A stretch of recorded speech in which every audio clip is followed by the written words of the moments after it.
दो भिन्न स्तर से बुद्ध के अवशेष प्राप्त होना ये एक असामान्य घटना थी और इस गुत्थी का समाधान छुपा था भारत के गौरवमयी इतिहास के सबसे महत्वपूर्ण और शक्तिशाली साम्राज्य मौर्य साम्राज्य में। जी हाँ, हम बात कर रहे हैं सम्राट अशोक की। 19वीं सदी के पहले चौथाई हिस्से तक किसी को पता नहीं था कि भारत में अशोक नाम का कोई राजा था या हमारे देश में बुद्ध धर्म इस लेवल का था। मोहम्मद तुगलक के पास एक स्तूप आया, उसके ऊपर भी ब्राह्मी स्क्रिप्ट लिखा हुआ था। किसी को कुछ पता नहीं था कि ये क्या है। एक स्कॉलर प्रिंसिप जिनका नाम था, उन्होंने उस स्क्रिप्ट को 30 साल लगाए उसको डिसाइफर करने के लिए। उनकी डिसाइफर करने के बाद पता चला कि ये ब्राह्मी स्क्रिप्ट है और कोई अशोक नाम का कोई राजा था जिसने बुद्ध धर्म को पूरे देश में फैलाया। It is said that he built 84,000 stupas in his entire empire. His empire ranging from Afghanistan almost to the southern end of the Bharatavarsha. कई बार ये देखने में आता है कि पहले स्तूप बनाया गया होगा वो मड ब्रिक से बना हुआ है, जबकि दूसरी लेयर वो बर्न्ट ब्रिक्स की बनी हुई है। ये एक लेटर एडिशन हो सकता है और ये इस बात को प्रूव करता है कि जो ओरिजिनल स्तूप रहा होगा उसको ओपन करके अशोक ने वहाँ पे उसको एनलार्ज करवाया और उसमें बर्न्ट ब्रिक्स का इस्तेमाल किया। अगर आज पूरे एशिया में बुद्ध धर्म है तो वो अशोक के प्रयासों की वजह से है। ऐसे तो सम्राट अशोक बुद्ध के ज्ञान से पहले से परिचित थे, पर मानने वाले नहीं थे। कलिंग युद्ध में अभूतपूर्व रक्तपात देख के अशोक का हृदय परिवर्तन होता है और बुद्ध से उनका परिचय अब बुद्ध पर विश्वास में बदल जाता है। वे हिंसा का मार्ग छोड़ धर्म का कल्याणकारी रास्ता चुनते हैं। बुद्ध के ज्ञान और करुणा की छांव में मानव कल्याण और बौद्ध धर्म के प्रचार को ही अपने जीवन का लक्ष्य बना लेते हैं। जो भी व्यक्ति सच्ची आस्था के साथ बौद्ध धर्म में धातु अवशेषों पे कोई स्तूप बनवाएगा, he will be entitled to certain good fortune, like certain merits. कहते हैं मोगली पुत्र तिस्य की प्रेरणा से ही अशोक अपने समय के सभी 8 स्तूपों पर जाते हैं।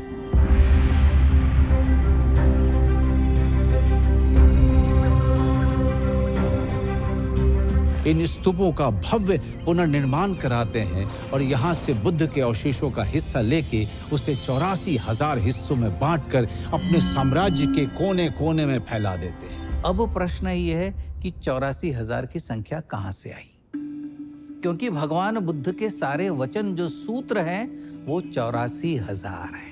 84,000 स्तूप नहीं मिले हैं अभी तक।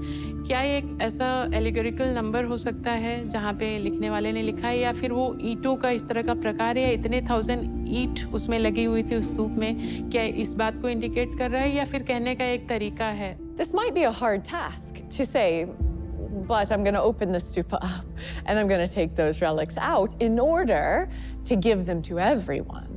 But Ashoka does this. He's successful for 7 of the what's known as the Drona stupas, these original stupas. ऐसा नहीं है कि हर स्तूप से उन्हें बौद्ध के अवशेष मिल ही गए। ऐसा क्या था कि अपने समय के चक्रवर्ती सम्राट अशोक को एक स्तूप से खाली हाथ लौटना पड़ा था? ये कौन सा स्तूप था? There are numerous texts that tell us different versions of this story, but one of the most common is that when Ashoka approaches the stupa, he realizes that it is now in the underwater kingdom of the Nagas.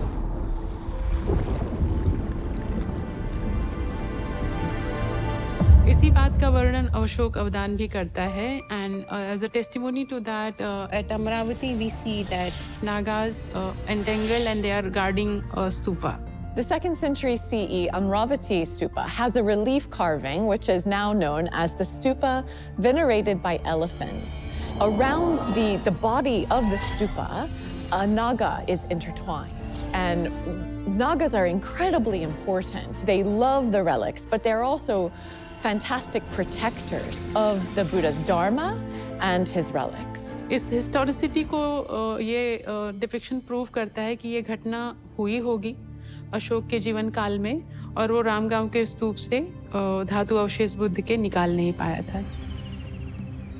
कोलियों द्वारा निर्मित रामग्राम का यह स्तूप बुद्ध के अवशेषों पर बने प्रमुख स्तूपों में से एक है, जो आज भी एक विशाल टीले के नीचे सुरक्षित और संरक्षित है। चूंकि यहाँ आज तक खुदाई नहीं की गई, इसलिए पुख्ता तौर पर तो कुछ नहीं कहा जा सकता, पर ऐतिहासिक तौर पर ऐसा दावा किया जाता है कि बुद्ध के अस्थि कलशों में से एक यहीं सुरक्षित है। ये जगह वर्तमान में यूनेस्को वर्ल्ड हेरिटेज साइट के अंतर्गत आती है। दुनिया के इतिहास में इसकी जो मिसाल कहीं नहीं मिलती है। दूसरे देशों के लोग राजदूत भेजते थे, इन्होंने धर्मदूत भेजे। तो उन्होंने बुद्धिज्म को न केवल एक्सेप्ट किया, बल्कि अपने बेटी संघमित्रा और बेटे महेंद्र को भी उस उद्देश्य से भेजा जहाँ पे वो जाके बुद्धिज्म को प्रोपेगेट कर सके। He sent his daughter, and she wanted to go, Sangamita. She traveled with 11 other nuns to the kingdom of Sri Lanka at the request of King Tissa, who wanted to establish an order of nuns there. So when Sangamita arrived, she gifted a cutting from the Bodhi tree from Bodh Gaya. The queen and many of the other women who attended her converted to Buddhism as well. The order of Buddhist nuns and Theravada Buddhism, it prospered for around 1500 years after the Buddha's death. So for a very long time, there's a strong tradition of this order of Buddhist nuns. Through trade, you disperse religion as well. And so we see areas in Southeast Asia adapting to Buddhism. पर ऐसा क्या कारण है कि अशोक के 84,000 स्तूप बनाने का ऐतिहासिक प्रमाण तो मिलता है, पर उनके मिले स्तूपों की संख्या 84,000 के शतांश भी नहीं है, महज दर्जनों में है? क्या वे बाद के शासकों द्वारा नष्ट कर दिए गए, या बाहरी आक्रांताओं ने अपने हमले में इन्हें मिटा दिया, या बाद में बौद्ध धर्म के ये अवशेष स्थानीय शासकों और विदेशी हमलावरों दोनों की हिंसा और क्रूरता का शिकार बने? खुद बोध गया का बोधि वृक्ष भी कई बार कई शासकों के द्वारा काटा गया। Many of the stupas were damaged by locally. They have taken away the stones or the bricks and built up their home. कई स्तूपों को लोगों ने डिस्ट्रॉय कर दिया, उनका विनाश कर दिया, इस आशा में कि इनमें कोई बहुत खजाने हैं। जो इस्लामिक पीरियड आया या जो इन्वेडर्स का जो हमारे यहाँ वो हुआ, तो उसमें कहीं ना कहीं हम लोग बहुत कुछ लूज किए हैं। Later kings हुए, they were like Vaishnav and Shaiv, and they had inclination towards supporting those religions, but at the same time the inside structure of Buddhism itself, like inside corruptions, also contributed a lot to the way the Sangha slowly moved towards decay.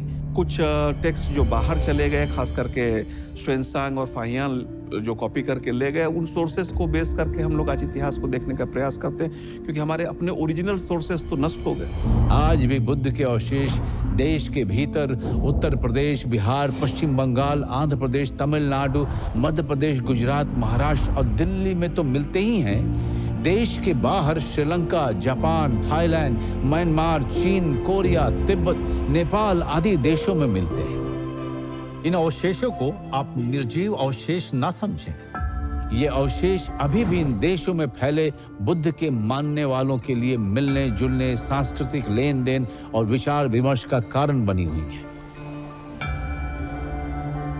इन अ वे उनके लिए एक बुद्धा के ही एक presence का एक form है। तो जो रिलिक फेस्टिवल्स हैं उसमें आप देखेंगे पूर्णिमा के दिन वहाँ पे प्रोसेशन निकलता है। Exactly the way relic portions were distributed after Buddha's death, likewise the royal procession, the way each king took away their share, उसी सीन को इनैक्ट करते हुए they pay their homage to the relics, and for them like it's like celebration of continual presence of the Buddha himself.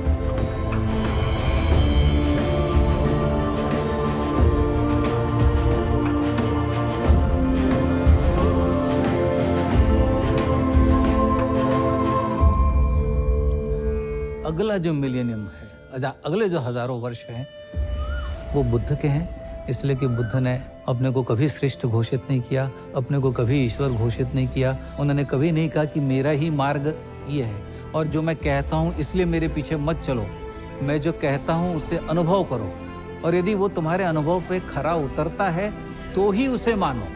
उन्होंने किसी पुस्तक को श्रेष्ठ नहीं माना। उन्होंने वेदों से भी प्रश्न करने को कहा, उन्होंने वेदों को भी प्रमाण नहीं माना। तो किसी एक पुस्तक की सत्ता में बुद्ध का विश्वास नहीं है, बुद्ध का विश्वास अनुभव में है, वो अनुभव जो आपकी कमाई है।